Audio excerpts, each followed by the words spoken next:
Democracy isn't just a governmental system, it's a psychological agreement that we all have with our government.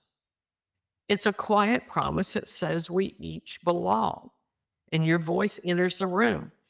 Your existence matters inside the much bigger story. And when that agreement starts to crack, something happens that makes you feel invisible. The structure you thought you had is gone. I was feeling something I've never felt before in rooms, in marriages, in institutions, in the church. I never felt what I felt this morning. And it was a feeling of, oh, I was never in the room and I never really counted. Sit with that for a minute. I didn't agree with that, not just politically, it's existentially, like the ground underneath us, something we counted on just shifted without warning. It felt like an earthquake within my soul. To any of you? Now, listen, I don't have a tidy resolution for it. I'm not going to wrap this up with 3 steps and a download.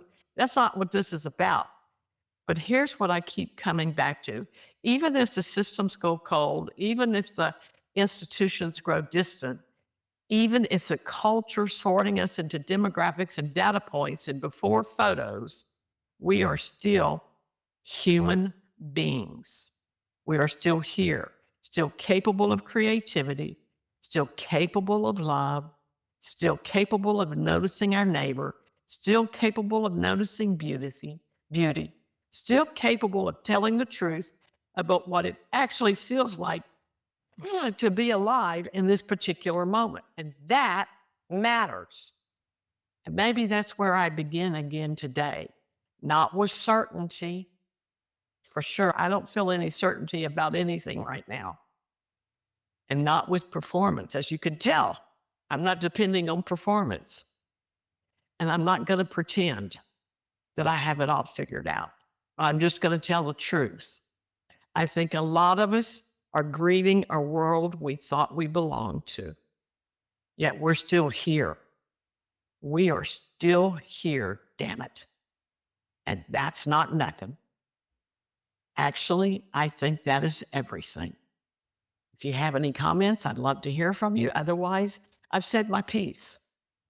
My point really is, no matter what any government does in the rest of the world at any given time, we're still human beings. And we still have some choices no government can take away from us. We still have our soul. We still have our spirit. And we can still take control of that at any time of any day. Nobody can take that away from us. What matters only for me is the connection between me and my soul and what I can do with that connection.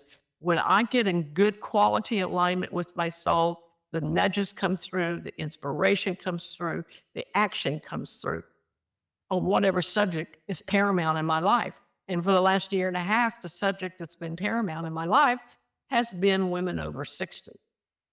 But I've just felt like this was important because I just kind of think that I'm not the only one feeling disillusioned, disconnected, like a soon earthquake hit our very being of existence, something I just took for granted. I took for granted that my voice mattered. We're all in this together, but we're stronger together if we each individually tend to our own souls and grow the quality of your connection with your soul and make that your priority. The rest of the stuff sorts itself out, and you'll know where to plug in and to help or not help, ride or become a warrior. But don't make a decision to do anything until you've made the connection to your soul a priority.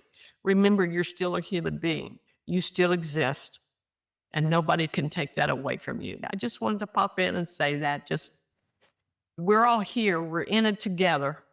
But if you will just pay attention to the quality of the connection to your soul. I have a little timer set on my phone that goes off every hour on the hour. And you've heard that old phrase, stop, drop, and roll. Well, I stop, drop, and roll my head down. And I do my 4-4-6 breathing. And I regulate my nervous system. And then I sit and I just listen to whatever the nudges are coming. The nudges don't arrive until maybe many hours later.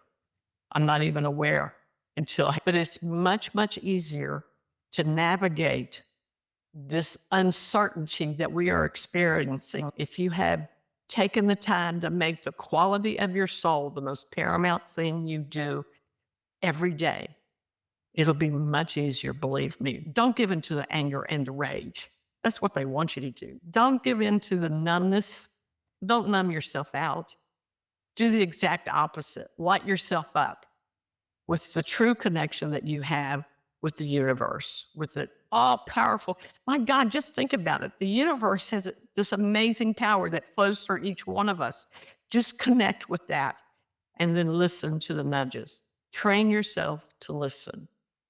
If you run across something that delights you and you find yourself just cracking a smile when you least expect it, that's your soul talking to you.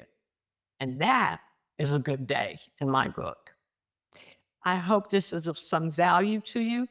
To know more about my work and what I do, you're welcome to join MontyRoseSoul.com. Come visit with us. I meet every Tuesday night with a bunch of women, and we talk about breaking through to the next stage of our lives at this time in our life. And you might be interested in that. You have something greater than any government has.